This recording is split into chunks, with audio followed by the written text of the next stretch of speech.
हम लोग चैप्टर 1 में पढ़ रहे थे, पिछले क्लास में डिस्कस किए हुए थे पार्टनरशिप का मीनिंग, पार्टनरशिप डीड, और उसके लास्ट में हम लोग पढ़े थे सबसे लास्ट में कि पार्टनरशिप डीड क्या होता है और उसमें क्या क्या कंटेंट मेंशन किए जाएंगे। आज हम लोग जो उसके आगे डिस्कस करने जा रहे हैं वो डिस्कस करने जा रहे हैं कि क्या रूल्स अप्लीकेबल होगा अगर पार्टनरशिप डीड नहीं बने तो। कुछ ऐसे भी पार्टनरशिप बिजनेस आपके आसपास में मिलेंगे जिसके पास पार्टनरशिप एग्रीमेंट है ही नहीं, और अगर पार्टनरशिप एग्रीमेंट नहीं है पार्टनर्स के बीच में तो वहाँ कौन से रूल्स अप्लीकेबल होंगे। तो आज हम लोग डिस्कस करेंगे rules applicable in absence of partnership deed.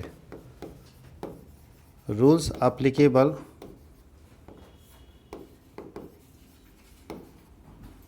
In absence of partnership deed. अगर पार्टनरशिप डीड नहीं है तो कौन कौन से रूल लगेंगे। तो सबसे पहला जो रूल लगेगा in absence of partnership deed, सोचिए अगर दो लोग पार्टनरशिप डीड ही नहीं बनाए तो उनके यहाँ क्या लगेगा। तो सबसे पहला है कि प्रॉफिट क्या होगा, इक्वली डिस्ट्रीब्यूटेड होगा। प्रॉफिट इक्वली डिस्ट्रीब्यूटेड, कंफर्म हो गए। अगर पार्टनरशिप एग्रीमेंट नहीं बनाओगे, पार्टनरशिप डीड नहीं बनाओगे तो प्रॉफिट आपको इक्वली डिस्ट्रीब्यूट करना होगा। अच्छा आप सोचो अगर किसी का कैपिटल 1 लाख हो, कोई कैपिटल 1 लाख लगाए और कोई 10,000 लगाए, बस एक लगाए 1 लाख और दूसरा 10,000, तो भी प्रॉफिट कैसे बांटेंगे अगर एग्रीमेंट नहीं है तो। इक्वल। आपको इमोशन नहीं देखना है सर उसका ज़्यादा कैपिटल है तो ज़्यादा मिलना चाहिए, ऐसा कुछ नहीं। अगर एग्रीमेंट नहीं है तो कैपिटल कुछ भी आपका हो, प्रॉफिट बटेगा इक्वल, याद रहेगा। अगर एग्रीमेंट नहीं है तो कैपिटल कुछ भी हो, प्रॉफिट कैसे बटेगा, इक्वल। तो प्रॉफिट डिस्ट्रीब्यूट होगा इक्वल। दूसरा और क्या मिलेगा, नो इंटरेस्ट ऑन कैपिटल। किसी पार्टनर के कैपिटल पे इंटरेस्ट नहीं मिलने वाला है। कोई भी पार्टनर जो कैपिटल लगाया उसके ऊपर कोई इंटरेस्ट नहीं मिलेगा। No salary oblique commission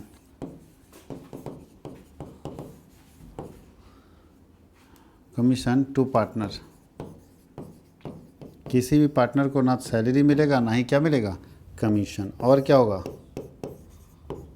no interest on drawing.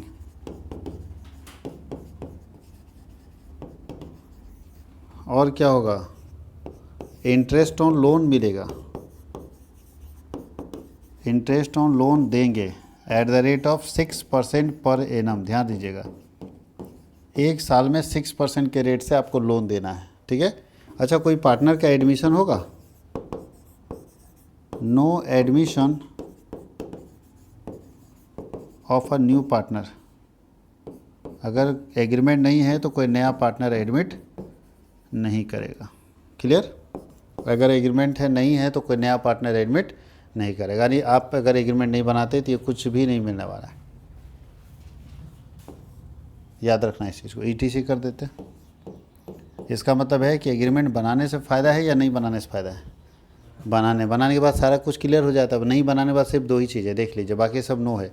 अगर आप पार्टनरशिप डीड नहीं बनाओगे तो आपको 2 ही रूल्स अप्लाई याद रखना है कि प्रॉफिट इक्वल बांटेंगे और इंटरेस्ट ऑन कितना परसेंट है, 6%। बाकी सब में नो। फिर से रिपीट कर रहे हैं, अगर पार्टनरशिप डीड नहीं रहेगा तो 2 ही कंडीशन है जिसको हमको फुलफिल करना है। पहला है प्रॉफिट डिस्ट्रीब्यूट होगा इक्वली, और दूसरा है इंटरेस्ट ऑन कितना परसेंट है, 6%। बाकी सारे में क्या होगा, नो, कुछ भी नहीं मिलेगा। आप कुछ भी कर लो नहीं मिलने वाला, क्योंकि पार्टनरशिप एग्रीमेंट नहीं है। इसलिए पार्टनर को अपने राइट के लिए लड़ने के लिए क्या चाहिए, पार्टनरशिप एग्रीमेंट। अगर एग्रीमेंट ही नहीं है तो लड़ेगा किस आधार पर, वो तो कुछ लिखा ही नहीं उसमें। तो जब कुछ नहीं लिखे हैं तो अच्छा, जब कुछ नहीं लिखा, कोई एग्रीमेंट नहीं बनाया तो कौन सा रूल लग रहा है, ये कहाँ से आ गया ये रूल। जब हम लोग एग्रीमेंट बनाए ही नहीं है तो ये अपने आप नियम कहाँ से आ गया। तो ये रूल्स है पार्टनरशिप एक्ट 1932 का। ये किसका रूल्स है, पार्टनरशिप एक्ट 1932 का। जब आप खुद का एग्रीमेंट नहीं बनाए हो तो जो लॉ बोलता है वो मानना पड़ेगा। तो लॉ ये बात बोलता है, कौन सा लॉ, इंडियन पार्टनरशिप एक्ट 1932 यही बात बोलता है, इसको आपको मानना पड़ेगा। क्लियर। अब हम लोगों को इसके बाद चूँकि रूल्स अप्लीकेबल देख चुके हैं, उसके बाद हम लोग को पढ़ना है recording of partnership transaction. Partnership के ट्रांजेक्शन को हम रिकॉर्ड कैसे करेंगे। अब सीधा हम लोग अकाउंटिंग में इंटर कर रहे हैं कि रिकॉर्डिंग कैसे करेंगे पार्टनरशिप ट्रांजेक्शन्स को। यहाँ तक समझ में आ गया। तो चलिए हम लोग रिकॉर्डिंग ऑफ पार्टनरशिप ट्रांजेक्शन देख लेते हैं। Recording of partnership transaction. तो सबसे पहले आप ये बताओ, हम लोगों को फाइनेंशियल स्टेटमेंट पढ़ना है। क्या पढ़ना है? Financial statement. आप क्लास 11th में जहाँ छोड़े हो ना, वहीं से यहाँ शुरू होना है। आप क्लास 11th में क्या पढ़े थे? सबसे लास्ट चैप्टर फाइनेंशियल स्टेटमेंट, जिसमें ट्रेडिंग पढ़ते थे, प्रॉफिट एंड लॉस पढ़ते थे, एंड बैलेंस शीट पढ़ते थे। वो जो जहाँ आप छोड़े हो वहीं से यहाँ कंटिन्यू करना है। तो हम लोग पढ़ने वाले हैं रिकॉर्डिंग ऑफ पार्टनरशिप ट्रांजेक्शन में सबसे पहले हम लोगों को पढ़ना है फाइनेंशियल स्टेटमेंट। याद रखिएगा, financial statement, financial statement of partnership firm, financial statement of partnership firm. Partnership firm का फाइनेंशियल स्टेटमेंट क्या क्या बनता होगा? सोचिए, क्या सबसे पहले बनाते हैं? तो कोई पार्टनरशिप बिजनेस में सबसे पहले बनता है, सबसे पहला फाइनेंशियल स्टेटमेंट बनता है ट्रेडिंग अकाउंट। सबसे पहला क्या बनता है? Trading account. याद कीजिए, आप जो पढ़ के आए हो क्लास 11th में, आपने सोल ट्रेड का पढ़ा था। आप फाइनेंशियल स्टेटमेंट पढ़े हो बट सोल ट्रेड का पढ़े। बिजनेस के अलग अलग फॉर्म्स होते हैं। सोल ट्रेड होता है, कंपनी होता है, पार्टनरशिप होता है, जॉइंट हिंदू फैमिली बिजनेस होता है, कोऑपरेटिव सोसाइटी होता है। आप सोल ट्रेड का पढ़ के आए हैं क्लास 11th में, और ये क्लास 12th में हम पार्टनरशिप का पढ़ा रहे हैं। तो पार्टनरशिप भी अपने यहाँ सबसे पहले ट्रेडिंग बनाता है। ट्रेडिंग के बाद ये भी अपने यहाँ प्रॉफिट एंड लॉस अकाउंट बनाता है। दूसरा बनाता है प्रॉफिट एंड लॉस अकाउंट। और क्या बनाता है ये अपने यहाँ? तो याद रखिएगा, प्रॉफिट एंड लॉस के बाद पार्टनरशिप में बनता है profit and loss appropriation account. ये आप पहली बार देख रहे हो, profit and loss appropriation account बनाता है। इसके बाद बनता है पार्टनर्स कैपिटल अकाउंट।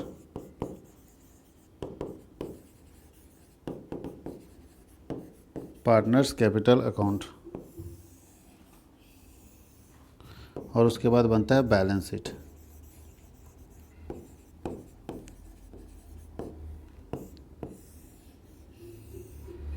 ये है टोटल।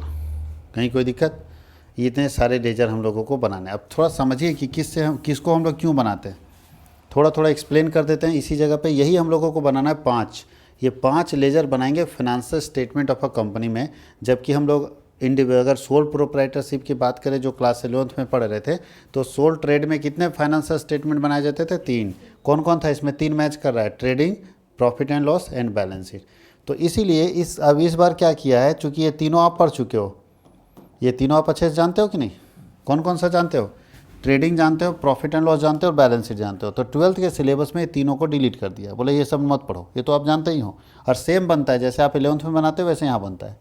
तो इसलिए ये नहीं दिया है आपको। 12th में सिर्फ इस चैप्टर में या आगे के चैप्टर्स में यही दोनों पढ़ना है जो आप नहीं जानते हो। कौन कौन नहीं पढ़े थे? Profit and loss appropriation and partners capital. तो इस चैप्टर में और इसके आगे जितने चैप्टर्स होंगे यही मिलने वाले हैं। ये सब आपको नहीं मिलेंगे, क्योंकि आप ऑलरेडी ये 11th में पढ़ चुके हैं। क्लियर? अगर आपका ठीक ठाक नहीं है तो 11th में ठीक करने की जरूरत है, क्योंकि इससे रिलेटेड तो ये है ना। अब हम सबका पर्पस बता देते हैं, उसके बाद इन लोगों को थोड़ा स्पेशली ज़्यादा डिस्क्राइब करेंगे, क्योंकि इसके बारे में तो आप पढ़ चुके हैं, तो हमको ज़्यादा मेहनत नहीं करना है, सिर्फ पर्पस बताना है। बताइए, ट्रेडिंग क्यों बनाते थे? इसका पर्पस क्या था? आपको मालूम है इसका पर्पस क्या था? To know about. क्यों बनाते थे? ग्रॉस प्रॉफिट और gross loss of a business. किसी बिजनेस का ग्रॉस प्रॉफिट और ग्रॉस लॉस जानने के लिए हम लोग क्या बनाते थे? Trading account. याद है ना? इसका पर्पस था कि ग्रॉस प्रॉफिट और ग्रॉस लॉस जाना। इसका पर्पस क्या था बताइए? इसका पर्पस था टू नो, क्या जानना चाहते थे हम लोग? About net profit, net profit और net loss of a business. हम लोग जानना चाहते हैं कि हमारे बिजनेस का नेट प्रॉफिट नेट लॉस क्या है, मालूम है कि नहीं? और इसको हम लोग क्यों बनाते हैं? इसका पर्पस क्या है? तो यहाँ इसका पर्पस है फाइनेंशियल पोजीशन जानने के लिए। उससे पहले ये दोनों भी बता देते हैं। इसका पर्पस क्या होगा बताइए?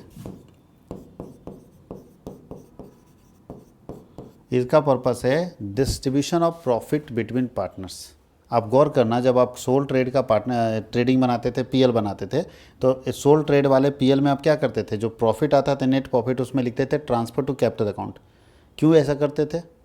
क्योंकि आपको मालूम था कि सोल ट्रेड में एक ऑनर होता है, सिंगल ऑनर होता है ना।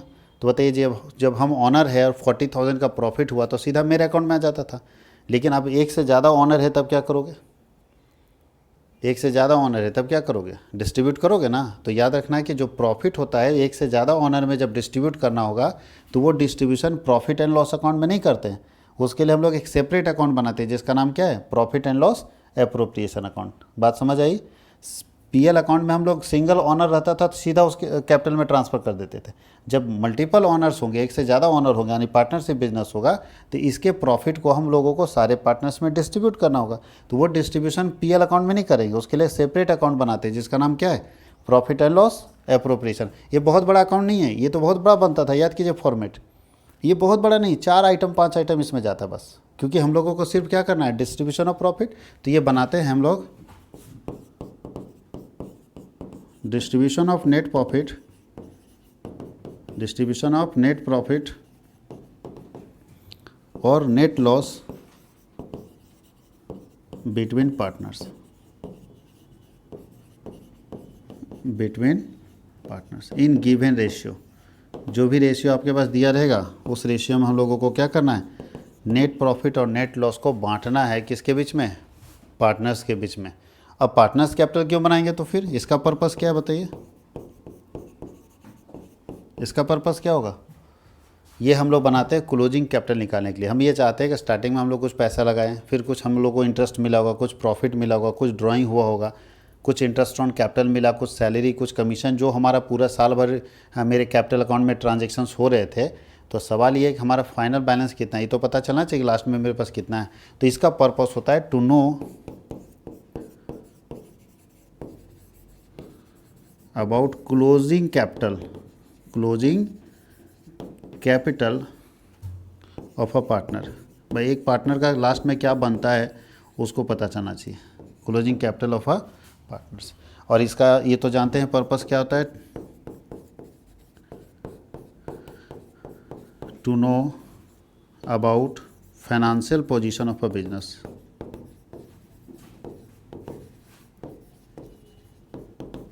Financial position of a business. Business का फाइनेंशियल पोजीशन जानने के लिए हम लोग ये बनाते हैं। देख लीजिए, सारे का पर्पस हम लिख दिए कि कौन सा लेजर किस लिए बनाया जाता है। अब हम लोग आगे बढ़ते हैं और हम लोग डिस्कस किसको करने वाले हैं? Profit and loss appropriation account को। क्लियर? हम लोगों को तो पढ़ना ये है ना, तो profit and loss appropriation account को हम लोग क्लियर करते हैं।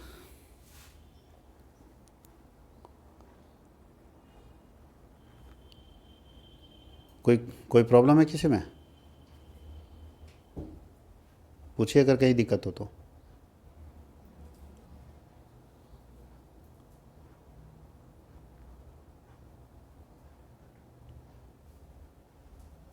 ये दोनों पूछिए, बाकी तो आप जानते ही हैं।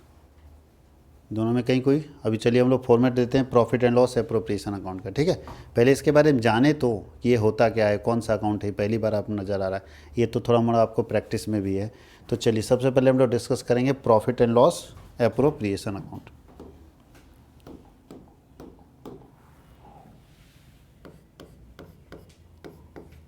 हम लोग डिस्कस कर रहे हैं features of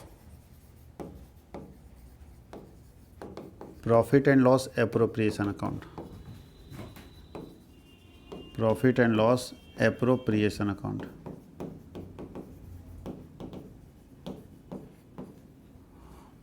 profit and loss appropriation account का फीचर्स क्या है? तो सबसे पहला याद रखिएगा कि profit and loss appropriation account जो है, it is a nominal account. ये कौन सा अकाउंट है? Nominal account. इसका मतलब इसमें कौन से रूल्स लगेंगे? नॉमिनल अकाउंट का क्या रूल्स है? नॉमिनल अकाउंट का बताओ। नॉमिनल अकाउंट का क्या रूल्स है? Debit all expenses and losses and credit all incomes and gains कोई कन्फ्यूज़न? दूसरा क्या है, नंबर 2, दूसरा है it is prepared by, it is prepared by only partnership form. ये कौन बनाएगा? कंपनी में ये सब नहीं बनता है, ये सिर्फ पार्टनरशिप फॉर्म बनाएगा बस। ऐसे लेजर को सिर्फ कौन बनाता है? पार्टनरशिप फॉर्म बनाता है। क्लियर? आप बोल सकते हैं it is an extension of PL account, it is an extension. Profit and loss को थोड़ा सा बढ़ा दोगे तो ये बन जाएगा ही ना, है पीएल को थोड़ा एक्सटेंड कर देंगे तो ये बन जाएगा प्रॉफिट एंड लॉस अकाउंट। यानी जो पीएल अकाउंट आप बनाते थे थोड़ा एक्सटेंड कर दिए तो बन गया प्रॉफिट एंड लॉस अकाउंट। इसका पर्पस क्या है? इट इज़ प्रिपेयर्ड अभी लिख चुके हैं, ऑब्जेक्टिव बताए थे। For it is prepared for distribution of profit, distribution of net profit और नेट लॉस बिटवीन पार्टनर्स।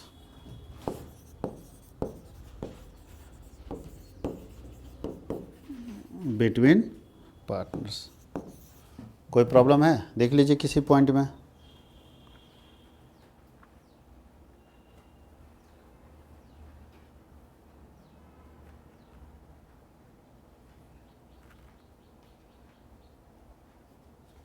काफ़ी है, ईटीसी कर दीजिए।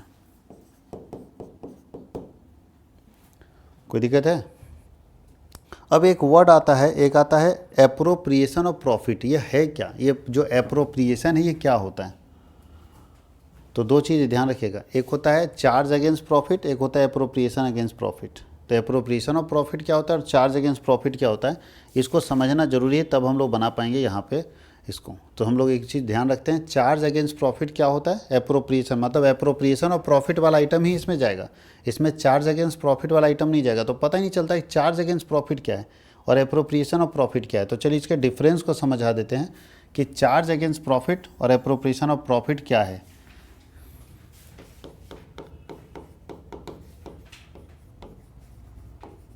Difference between charge against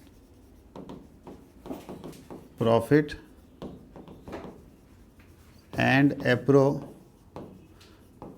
of profit.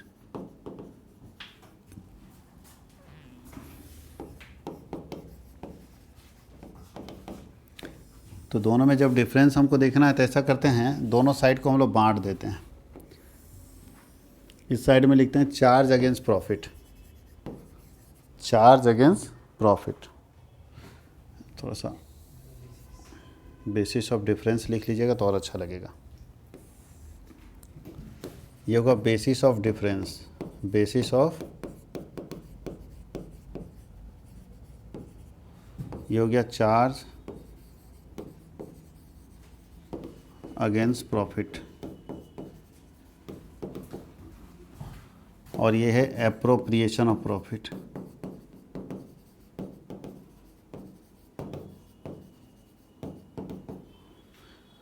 Simple अगर एक लाइन में समझना हो ना, इसे बहुत कन्फ्यूजन हो रहा है, पता नहीं क्या क्या लिख दे रहे हैं।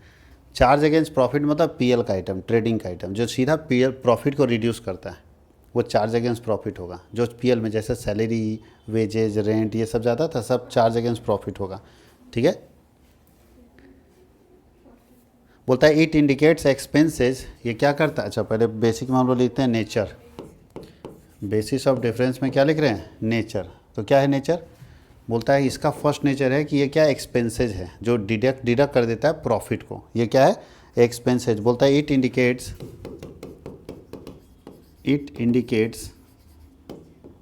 एक्सपेंसेस। ये किसको इंडिकेट कर रहा है? एक्सपेंसेस को, जो कि क्या कर रहा है? To be deducted profit. ये ऐसे एक्सपेंसेज है जो मेरे प्रॉफिट को क्या करता है? रिड्यूस कर देता है। मेरे प्रॉफिट को क्या करता है? रिड्यूस कर देता है। लिखना पड़ेगा कब रिड्यूस करेगा? व्हाइल कैलकुलेटिंग नेट प्रॉफिट और नेट लॉस। जब हम नेट प्रॉफिट और नेट लॉस निकाल रहे होते हैं तो ऐसे एक्सपेंसेस हमारे प्रॉफिट को रिड्यूस कर देता है। क्लियर? जैसे बताइए, आपके पास प्रॉफिट 40,000 का था, आपने उसमें से 2,000 सैलरी दे दिया तो प्रॉफिट घट के 38 का बढ़ जाता है। तो सीधा प्रॉफिट को घटा देता है। ये सब खर्चा होता है तो प्रॉफिट घटेगा, जितने एक्सपेंस है प्रॉफिट रिड्यूस करेगा। लेकिन इसमें ऐसे आइटम आएंगे जिससे प्रॉफिट पर कोई इम्पैक्ट नहीं पड़ता है, ध्यान दीजिएगा। बोलता है इट इंडिकेट्स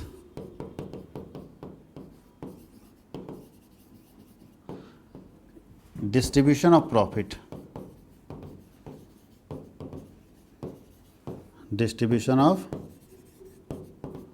profit between,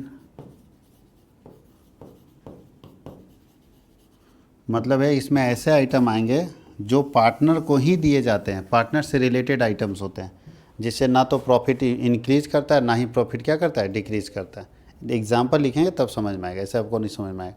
और ये सिर्फ 4 ही आइटम है, याद रखिएगा, 4 से 5 आइटम है, इसमें सारे आइटम्स आप जानते हैं। दूसरा बोलता है रिकॉर्डिंग। कहाँ पे रिकॉर्डिंग करेंगे? तो जो चार्ज अगेंस्ट प्रॉफिट है तो लिखिए इट इज़ रिकॉर्डेड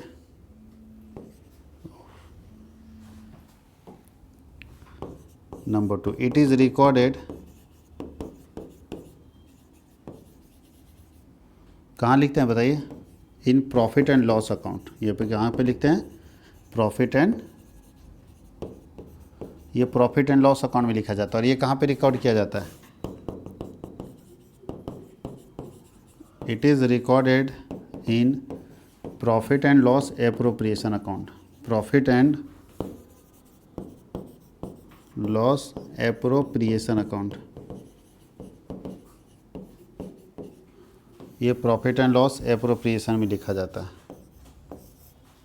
तीसरा लिखा है नेसेसरी और नोट, नेसेसरी और note.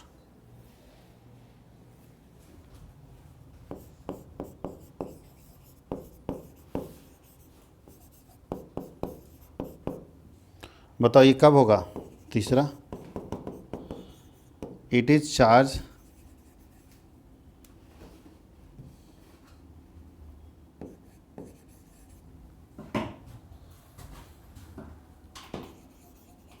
always even firm involved in profit और लॉस। इसका मतलब समझे?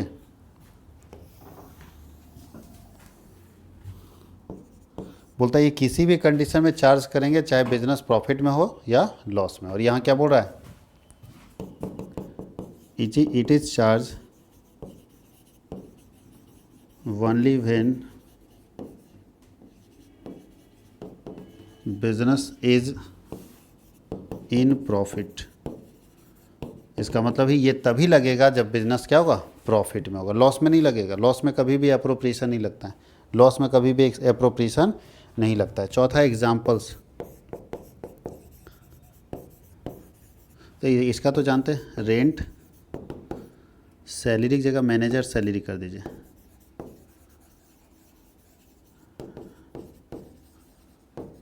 Manager salary, wages, commission, bad debts, ETC। इसमें क्या क्या आएगा? इसमें आएगा interest on capital,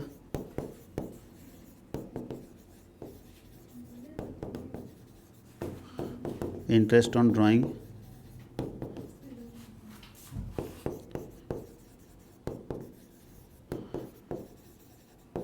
salary and commission of partner,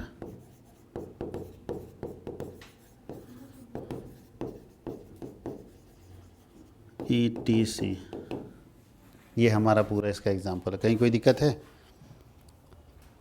अब हम लोगों को देखना है इसका फॉर्मेट। क्या देखना है? फॉर्मेट। चूँकि हम लोग को चार्ज अगेंस्ट प्रॉफिट नहीं पढ़ना, हम लोगों को कौन सा पढ़ना है? Appropriation of profit. इसका फॉर्मेट कैसा होता है? और ये ध्यान रखिएगा, यहाँ पे एक चीज़ हम आपको बताते चले, जब तक ट्रेडिंग नहीं बनेगा इसका रिजल्ट नहीं पता चलेगा। इसका रिजल्ट क्या होता है? Gross profit, gross loss. इसका रिजल्ट मिलेगा तभी नहीं ये बनेगा। यानी पीएल बनाने के लिए याद कीजिए सबसे पहला आइटम ग्रॉस प्रॉफिट या ग्रॉस लॉस लिखते थे। उसी तरह से पीएल एप्रोप्रिएशन अकाउंट बनाने के लिए सबसे पहला आइटम तो इसका आंसर चाहिए। इसका मतलब पीएल एप्रोप्रिएशन बनाने के लिए पीएल अकाउंट का होना जरूरी है, और नहीं अगर है तो नेट प्रॉफिट तो देना जरूरी है। तो इसको बनाने के लिए सबसे पहले या तो नेट प्रॉफिट देगा या तो क्या देगा, नेट लॉस देगा। तो चलिए हम लोग यहाँ देखते हैं, डिस्कस करते हैं। फॉर्मेट देते हैं आपको,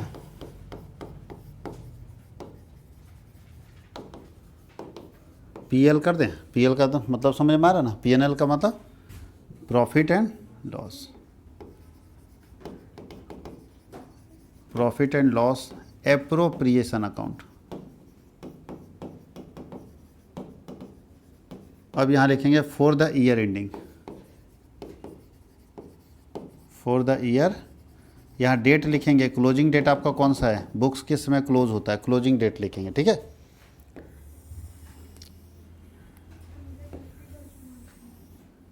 जो भी होगा क्वेश्चन में तो लिखा रहता है।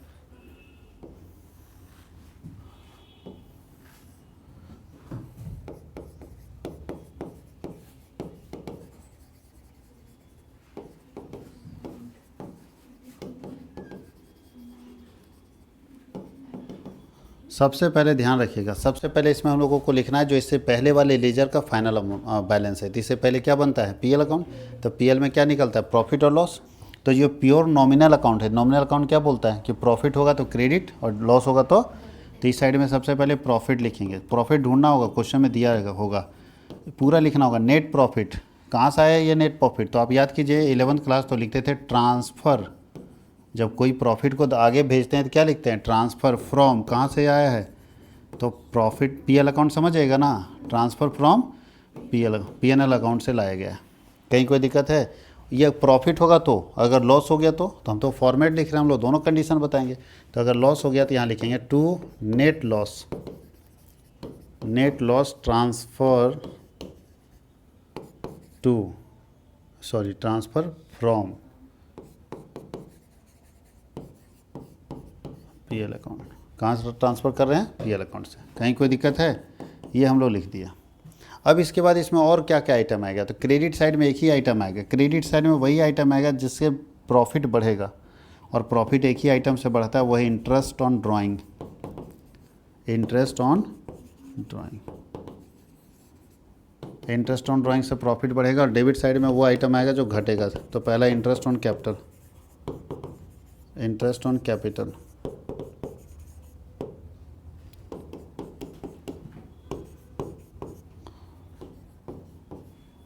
और क्या आएगा, तो सैलरी और कमीशन, सैलरी और कमीशन ऑफ पार्टनर। पार्टनर का सैलरी कमीशन यहाँ लिखेंगे, मैनेजर का नहीं, सिर्फ पार्टनर का। और एक और आइटम आता है जिसको हम लोग बोलते हैं transfer to general reserve, transfer to general reserve. ये रिजर्व में ट्रांसफ़र क्यों करेंगे, क्योंकि पार्टनरशिप बिजनेस है। कल होकर अगर लॉस हो जाता है तो पार्टनर ये सोचता है ना कि अगर लॉस हो जाएगा तो फिर घर से लाना पड़ेगा। उससे बेटर क्या है कि जो हम कमा रहे हैं ना प्रॉफिट, उसका कुछ परसेंट जो है रिजर्व बचा कर रख लेते हैं। टोटल कमाई 1 लाख, 10,000 रिजर्व में रख दिए, बाकी बांट लिए। जब हमको नीड पड़ेगा पैसे का तो यही रिजर्व से पैसा निकालेंगे, घर से लाने की ज़रूरत नहीं पड़ेगा। तो रिजर्व में ट्रांसफ़र करना है बस, इससे ज़्यादा आइटम इसमें नहीं जाता। बताइए इतना याद हो सकता है। आइटम क्या है, तो प्रॉफिट लॉस है तो 3 आइटम इधर 1 आइटम उधर, 4 ही ना याद करना है, 4 आइटम है। पीएल से तो ईजी है ये 4 आइटम ही आपको याद रखना है, इसके अलावा कुछ भी याद नहीं रखना बस। नहीं, इसमें इंटरेस्ट ऑन लोन नहीं, वो पीएल में जाता है। Interest on loan is a item of PL account, याद रखना है। इंटरेस्ट ऑन लोन यहाँ नहीं आएगा, कहीं कोई issue. Interest on loan PL में जाएगा, कभी भी दिया रहेगा तो पीएल अकाउंट में लेके जाएंगे, ठीक है। मैनेजर का कमीशन, मैनेजर सैलरी सब पीएल में जाएगा, यहाँ पे कुछ नहीं। यहाँ पे इसके अलावा कोई भी एक्स्ट्रा आइटम नहीं आएगा, ये फाइनल है। इसके अलावा ईटीसी हम कहीं नहीं लगाएं, देख लीजिए। ईटीसी लगता है तो कन्फ्यूजन रहता है कि और आइटम जाएगा, इसमें एक भी एक्स्ट्रा आइटम नहीं जाएगा इसके अलावा। अब हम लोग शुरू करें। अब क्या करेंगे, इसके बाद बैलेंसिंग करेंगे। बैलेंसिंग करके ढूंढेंगे किस साइड ज़्यादा है। तो अगर क्रेडिट साइड ज़्यादा होगा तो टोटल करेंगे, उठाकर टोटल को इस साइड लाएंगे, येस और नो। और यहाँ पे सब माइनस करके निकालेंगे तो ये मेरा प्रॉफिट आएगा। और प्रॉफिट को क्या करना है, पार्टनर्स को डिस्ट्रीब्यूट करना है। तो लिखेंगे टू प्रॉफिट, इसी के लिए तो इतना मेहनत किए हैं। Profit transfer to partners capital account, partners capital account, और जो भी पार्टनर होगा यहाँ लिख के और उनके बीच में डिस्ट्रीब्यूशन कर देंगे, ए बी सी जो भी पार्टनर है ये प्रॉफिट बांट देंगे। अब कभी अगर इधर ज़्यादा हो गया एक्सपेंसेस साइड में तो टोटल करेंगे, उठा कर लाएंगे तो यहाँ ना आंसर आएगा, और ये आंसर क्या लाता है, लॉस। तो भाई लिखेंगे by loss transfer to partners capital account. Loss कहाँ ट्रांसफ़र कर दिए, पार्टनर्स कैपिटल। थोड़ा सा लिखना यही चाहिए, जहाँ आप नाम लिखते हैं वहीं पे उसको ट्रांसफ़र कीजिएगा तो आसान पड़ेगा। ये है, टफ लगा या इजी लगा? अगर इसको हम 2-4 बार पढ़ ले तो समझ आ जाएगा। और इस चैप्टर में आपको जानते हो क्या करना है, इसी आइटम्स को समझना है। जैसे इंटरेस्ट ऑन कैपिटल निकालने का तरीका आपको सीखना है। आप तो एक जानते हैं P into R into T/100, कोई भी बच्चा जानता है, लेकिन सिर्फ एक ही कंडीशन नहीं है, आपको ये देखना पड़ेगा कि कब इंटरेस्ट देना है। सिर्फ मैथ्स का कैलकुलेशन थोड़ी कि कर देंगे तुरंत, कब आप अलाउ करोगे। जैसे अभी हम आपको बताएं कि अगर लॉस में रहेंगे तो क्या इंटरेस्ट मिलेगा, नहीं मिलेगा। अभी तो देखो पीछे लिखे हैं कि लॉस के केस में कुछ भी नहीं, देखिए यहाँ लिखा है it is charge only when business is in profit. जब बिजनेस लॉस में है तो आपको ये तो मिलेगा ही नहीं। बात समझ गए? तो कोई बच्चा जानता है कैलकुलेशन PRT/100, उससे मैटर नहीं करता, मैटर करता उसका कॉन्सेप्ट कितना स्ट्रॉन्ग है। अगर उसका कॉन्सेप्ट स्ट्रॉन्ग है कि लॉस के केस में इंटरेस्ट नहीं देना है, लॉस के केस में सैलरी कमीशन नहीं देना है, लॉस के केस में रिजर्व में ट्रांसफ़र नहीं करना है, लॉस के केस में इंटरेस्ट ऑन ड्राइंग लेना है क्योंकि इससे मेरा लॉस कम होगा तो वो लेंगे, बाकी ये सब चीज़ नहीं देंगे। कोई खर्चे को पेमेंट नहीं करेंगे लॉस में, तो ये खर्च नहीं है, इनकम है ना। ड्राइंग पार्टनर किया, उस पर बिजनेस वसूल रहा है इंटरेस्ट, तो बिजनेस के लिए तो फ़ायदा है ना, तो ये लेंगे हम लोग। कहीं कोई इशू? अब हम लोगों को दूसरा लेजर बनाना होता है। इसके बाद क्या बनाते थे, कैपिटल अकाउंट बताए थे। क्या बनाना था, कैपिटल अकाउंट। तो सबसे पहले हम लोगों को समझना जरूरी है कि कैपिटल कितने टाइप्स का होगा। सबसे पहले समझना जरूरी है कि कैपिटल कितने टाइप्स का होगा। उसके बाद तो हम लोग पार्टनर्स कैपिटल के कॉन्सेप्ट को देखते हैं। हम लोग डिस्कस कर रहे हैं format of partners capital account, partners capital के फॉर्मेट को। तो उसको समझने से पहले ये जानना बहुत ज़रूरी है कि कैपिटल कितने टाइप्स का होता है। पार्टनर कैपिटल, ये इसको बोल सकते हैं nature of partner capital, nature of partners capital का नेचर कितने टाइप का होता है। तो 2 नेचर का पार्टनर्स कैपिटल होता है। कितने नेचर का, 2। एक होता है फिक्स नेचर, जो फिक्स नेचर का होता है उसको फिक्स कैपिटल बोलते हैं। जो फिक्स नेचर का होता है उसको कौन सा कैपिटल बोलते हैं, फिक्स कैपिटल बोलते हैं। कोई दिक्कत है? जो फिक्स नेचर का मतलब है एक बार आपने जो पैसा लगा दिया, साल भर उसमें कोई छेड़छाड़ नहीं कर सकते, ना ऐड कर सकते हैं ना निकाल सकते हैं। मतलब एक बार आप जैसे फिक्स हो जाते हैं, देखो भाई 5 लाख लगा रहे हो, कभी नहीं निकालने देंगे, ना तुम एक्स्ट्रा लगा सकते हो, 5 लाख ही रहेगा पूरे ईयर तक। तो अगर पार्टनर ऐसा डिसाइड किया कि हमारा कैपिटल फिक्स होगा तो फिक्स नेचर यूज करेगा। और अगर कोई पार्टनर बोलता है नहीं फ्लक्चुएटिंग नेचर यूज करेंगे,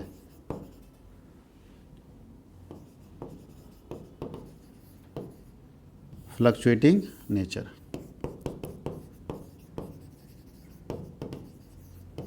फ्लक्चुएटिंग नेचर रहेगा तो कौन सा कैपिटल कहलाएगा, फ्लक्चुएटिंग कैपिटल। फ्लक्चुएटिंग कैपिटल है कि सालों भर ये चेंज होता रहता है, कभी बढ़ गया कभी घट गया।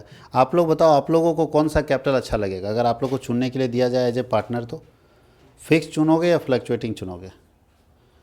तब हम आपको बताएंगे कि अगर क्वेश्चन में कुछ भी नहीं रहेगा, in absence of any information, आप कौन सा कैपिटल मानना चाहिए आपको।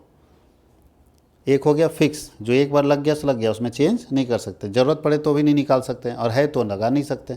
और फ्लक्चुएटिंग है, जब ज़रूरत पड़े तो निकाल लीजिए, जब ज़रूरत पड़े तो लगा दीजिए। कौन सा कैपिटल होना चाहिए? तो याद रखना है कि कुछ भी अगर आपके क्वेश्चन में नहीं दिया रहेगा तो कौन सा कैपिटल मानेंगे, फ्लक्चुएटिंग कैपिटल। क्योंकि हर पार्टनर फ्लक्चुएटिंग ना रखना पसंद करेगा। कल लोग जरूरत पड़ गया पैसे का तो क्या करेंगे, निकाल लेंगे, 10 दिन बाद आएगा फिर लगा देंगे, क्या दिक्कत है।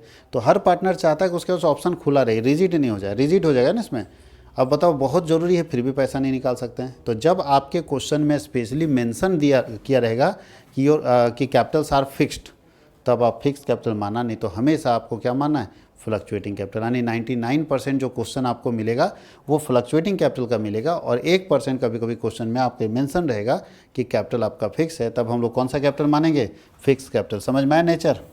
फिक्स कैपिटल क्या होता है, पूरे ईयर कांस्टेंट रहता है, और फ्लक्चुएटिंग कैपिटल क्या होता है, पूरे ईयर जो है वो फ्लक्चुएट होता रहता है, कभी ऊपर कभी नीचे तो ध्यान ये रखना है कि जब फिक्स कैपिटल अगर आपके क्वेश्चन में दिया रहेगा तो 2 लेजर बनाना पड़ेगा। ध्यान रखना है, जब आपका कैपिटल फिक्स रहेगा तो 2 लेजर बनाना पड़ेगा।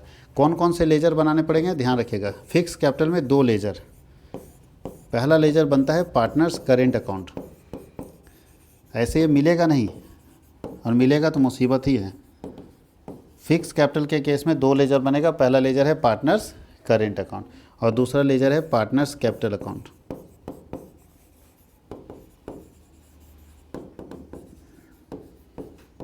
कोई दिक्कत है?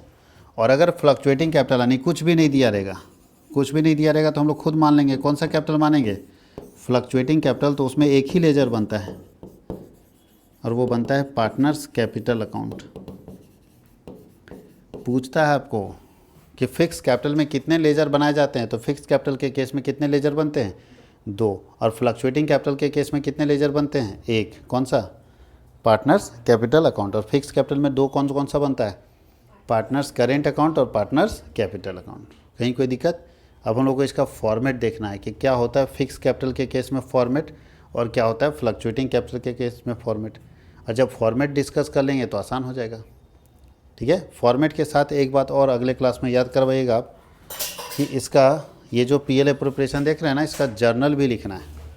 इसका जर्नल भी आपसे पूछा जाता है कि पीएल अप्रोप्रिएशन का जर्नल बनाइए। तो इसका जर्नल तो हमको बनाना पड़ेगा ना कि कैसे बनाते हैं। बात समझ गए? तो अगले क्लास में याद करिएगा, इसका जर्नल बताना है और पहले पार्टनर्स कैपिटल का फॉर्मेट बता देंगे और फिर पीएल अप्रोप्रिएशन का जर्नल भी बता देंगे कि जर्नल एंट्री हम लोग क्या करते हैं पीएल अप्रोप्रिएशन अकाउंट में। और फिर हम लोग न्यूमेरिकल क्वेश्चन इसका बनाना क्या करेंगे, स्टार्ट कर देंगे।